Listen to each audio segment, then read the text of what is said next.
Welcome to Short Epic Story, where we dive into the world of imagination and storytelling. Today, we have a spine-chilling tale that will send shivers down your spine and keep you on the edge of your seat. The Jollibee Statue. Anna had always laughed off the creepy stories her co-workers told about the night shift at Jollibee. Rumors of strange noises, flickering lights, and a haunted mascot statue were just jokes. Or so she thought. But on her first night shift as an apprentice manager, those stories started to feel all too real. The store was eerily quiet after closing. The rain outside beat against the windows, and Anna's two co-workers, Marco and Leah, were busy cleaning. Anna walked through the dining area, pausing by the large Jollibee mascot statue near the entrance. Its wide-eyed grin, meant to be cheerful, seemed unnerving in the dim light. She shook off the feeling, attributing it to nerves and exhaustion. But then she heard it, a low, mechanical hum coming from somewhere in the store. Anna asked Marco and Leah if they heard it, but they both shrugged it off. Still, the noise gnawed at her, persistent and strange. She headed to the manager's office to check the security cameras. Everything looked normal until she focused on the statue. She blinked.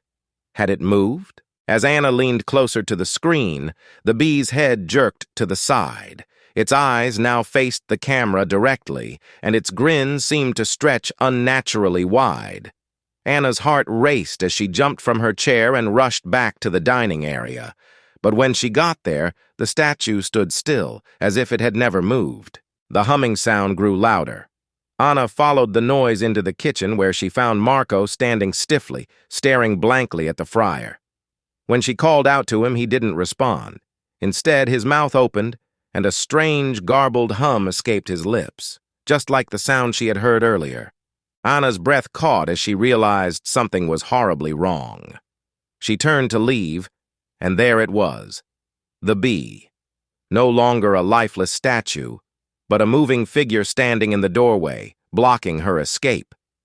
Its grin had transformed into something sinister, its oversized hands twitching as it took a step toward her. Panic surged through her. She ran toward the back door, the heavy footsteps of the bee echoing behind her. Marco stood frozen, unmoving as she bolted past. Anna burst out into the alley, rain pouring down as she sprinted to her car. She locked herself inside, gasping for breath, her mind racing. She looked back toward the restaurant, but the alley was empty. Yet she could still hear that eerie, distorted hum in her head. Anna never returned to work. The stories she had once dismissed were true. Something was wrong with that Jollibee, and she knew she had narrowly escaped its grasp. Please like and subscribe for more amazing stories. Thank you.